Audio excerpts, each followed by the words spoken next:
Breaking Canada news, the Honorable Mark Miller, Minister of Immigration, Refugees and Citizenship, announced today that the Government of Canada will set an intake cap on international student permit applications to stabilize new growth for a period of 2 years.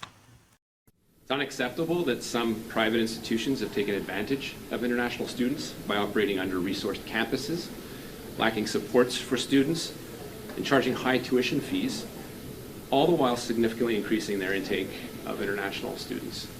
Today, I am announcing 3 principal measures. 1, a temporary 2-year cap on new international student permits. It is the latest in a series of measures to improve program integrity and set international students up for the success in order to maintain a sustainable level of temporary residence in Canada as well. To ensure that there is no further growth in the number of international students in Canada for 2024, we are setting a national application intake cap for a period of 2 years. For 2024, the cap is expected to result in approximately 364,000 approved study permits, a decrease of 35% from 2023. In the spirit of fairness, we are also allocating the cap space by province based on population, such as that some provinces will see much more significant reductions.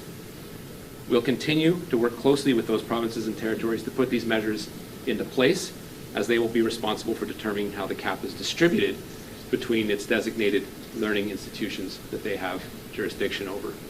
I've had productive conversations, in particular with British Columbia and Ontario already, and we all recognize that more needs to be done to protect the integrity of our system while supporting international students. In addition, effective immediately, applicants must provide a provincial attestation with their study permit application. At the same time, the cap will not apply to students at graduate levels of studies, including master's and doctoral students. Those are the people we're looking for. Study permit applications at the elementary and secondary school levels will also be exempt. To repeat, as of September 1st of this year, postgraduate work permits will no longer be available to public-private institution models.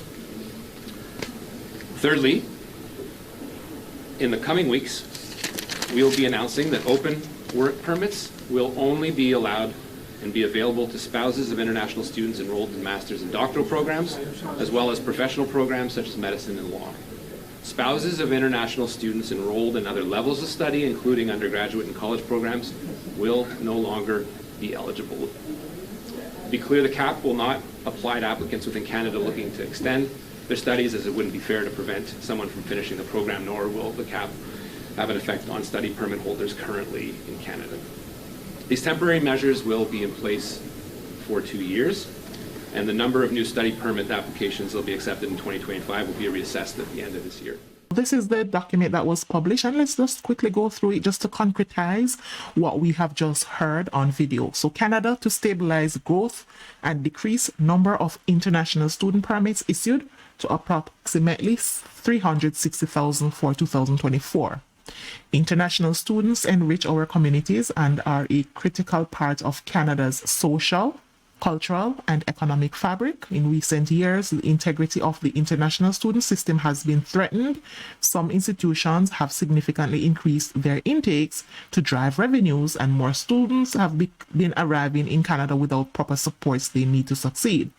Rapid increases in the number of international students arriving in Canada also puts pressure on housing, healthcare, and other services. As we work to better protect international students from bad actors and support sustainable population growth in Canada, the government is moving forward with measures to stabilize the number of international students in Canada. Minister of Immigration, Refugees and Citizenship announced today that the Government of Canada will set an intake cap on international student permit applications to stabilize new growth for a period of 2 years. For 2024, the cap is expected to result in approximately 360,000 approved study permits, a decrease of 35% from 2023. In the spirit of fairness, Individual, provincial, and territorial caps have been established, weighted by population, which will result in much more significant decreases in provinces where the international student population has seen the most unsustainable growth. Study permit renewals will not be impacted. Those pursuing master's and doctoral degrees and elementary and secondary education are not included in the cap. Current study permit holders will not be affected. And this is important for emphasis sake. Study permit renewals will not be impacted. Okay? Those persons pursuing master's and doctoral degrees, elementary and secondary education studies, they are not included in the cap, and current study permit holders will not be affected. That's important to note. IRCC will allocate a portion of the cap to each province and territory, who will then distribute the allocation among their designated learning institutions. To implement the cap, as of January 22nd, 2024, every study permit application submitted to IRCC will also require an attestation letter from a province or territory. Provinces and territories are expected to establish a process for issuing attestation letters to students by no later than March 31st, 2024. These temporary measures will be in place for 2 years, and the number of new study permit applications that will be accepted in 2025 will be reassessed at the end of this year.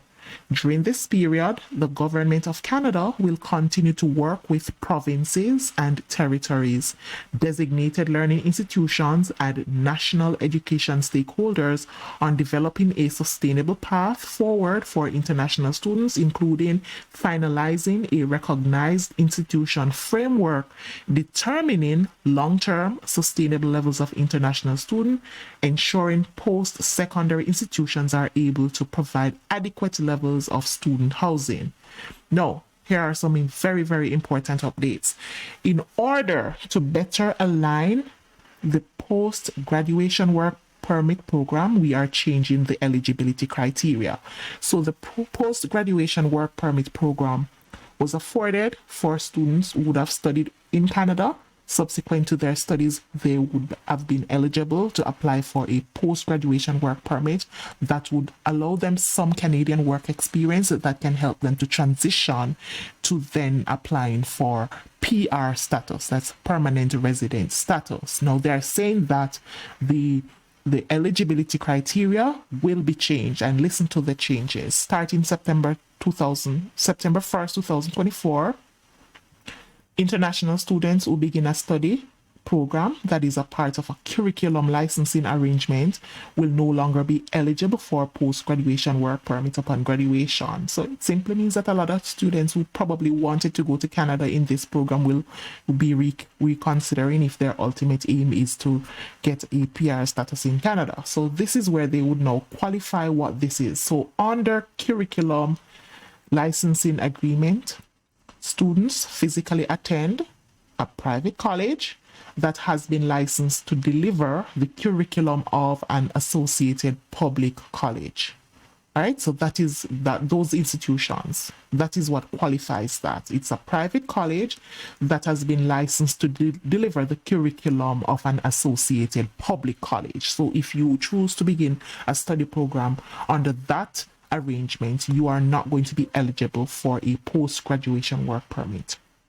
These programs have seen significant growth in attracting international students in recent years, though they have less oversight than public colleges, and they act as a loophole with regards to post-graduation work permit eligibility. So graduates of master's and other short graduate level programs will soon be eligible to apply for 3 years work permit. So under the current criteria, the length of a post-graduation work permit is based solely on the length of an individual study program. So it hinders master's graduates by limiting the amount of time they have to gain work experience and potentially transition to PR resident status. So the eligibility will be waived, I guess, will be changed for those master's persons. And as you heard in the video, the ministers pretty much saying that masters and doctoral students are really what they're looking for. That's really what they want. So in the weeks ahead, open work permits will only be available to spouses of international students in master's and doctoral programs.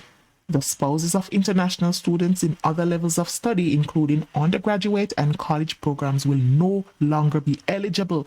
This is huge. I know a lot of persons right now in Jamaica that is preparing to go to Canada to study, and they're all preparing to go with their family because remember, Canada is known and hailed as the family country. So you go to study, you can take your family. This is going to affect so many people, and for them to change their program of study, it simply means they have to fork out some more money.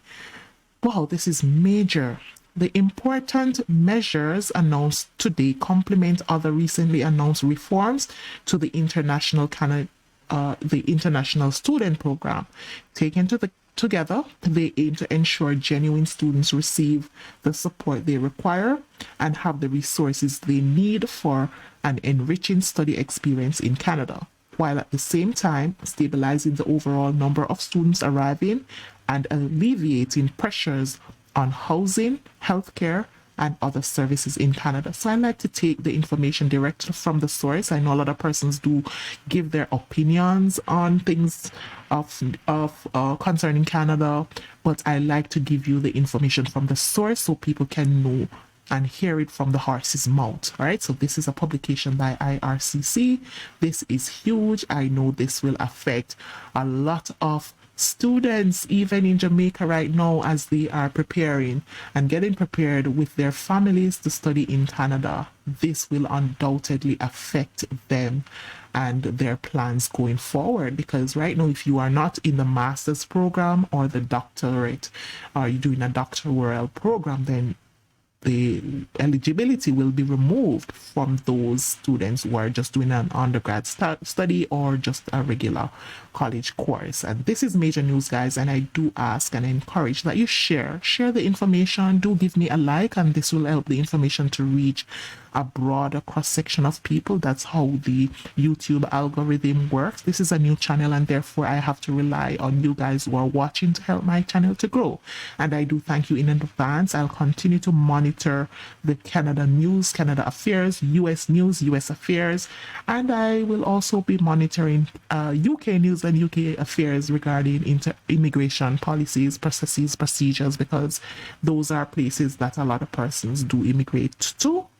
So thank you for watching. If you have made it to the end of this video, please share it, do give me a like, and please subscribe. I know sometimes we watch but we don't subscribe, and that will sincerely help my channel to grow. So I do encourage you to subscribe and do give me a thumbs up on this video. So I will do further updates as the information is released, and I thank you so much for watching, and I will see you in the next video. Bye bye.